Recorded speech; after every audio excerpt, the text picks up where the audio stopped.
Hey everyone, Austin Sandmeyer here, and I want to just have a quick video and a thought around Cvent CONNECT and how you can get the most out of it. There's a really big difference between attending an event and getting something out of it. And here's the trap. The agenda drops, we scroll through it, it looks amazing, there's hundreds of things, awesome, and your plan becomes, you know what, I'll figure this out, I'll look at this when I get there, I'm gonna, figure out my plan a little bit later. And then weeks go by, days go by, and you're on the plane coming back home and you have nothing but a bunch of screenshots of slides and your idea of like, huh, I don't remember what all this was about and where it went. So I'm here to give you a couple tips to kind of walk you through this. The one thing that I'm going to say that moves the needle is the one thing you need to focus on. What is one thing, the one problem I'm trying to solve right now? What will help solve that problem? That is going to be your filter.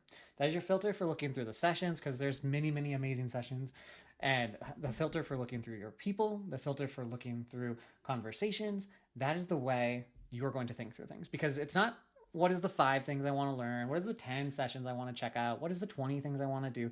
All of those things will fall into place if you know what your one filter is for what I want to get out of this and the problem I am trying to solve. And that's why you can go and look at the sessions and being like, huh, does that session help against this problem? Does it get me closer to where I need to know? Are the right people going to be in the room that have the same problem as me for that session? Or is this going to be, it's probably 4 or 5 on my bucket list of things that I want to try to do, but it's not going to help me.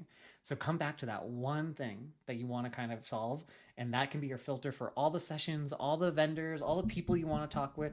Does this conversation get me further to figuring out that answer?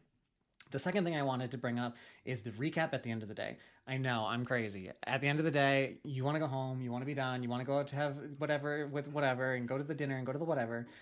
You kind of need to do the recap at the end of the day. I promise you, by just the next day, you will not remember what happened that day prior. If you've been to large events, like most of you probably have, you cannot remember what happened on day 1, day 2, at the end of the session. So at the end of each day, walk through kind of your sessions, walk through where you were, look at your photos in your app, see if you have any notes, scribble down, figure out what is the next step. What is the learning of this? Do I need to email this to someone back home to check this out? Do I need to do something with this? Should I put a note in myself for checking this information out in 2 weeks in my Google Calendar? Whatever you kind of need to do, that's an easy way for you to kind of re-trigger your brain and your memory. I hope these 2 tips help. Remember, 1, filter. What is the problem you're trying to get solved? That will help you filter all the sessions, all the everything. And 2, the recap at the end of the day. That will help you get a little bit closer and a little bit of the craziness out of your brain and into your operational systems. I'm so excited to see you at Cvent Connect. Looking forward to seeing you soon. Just a little bit. See you soon.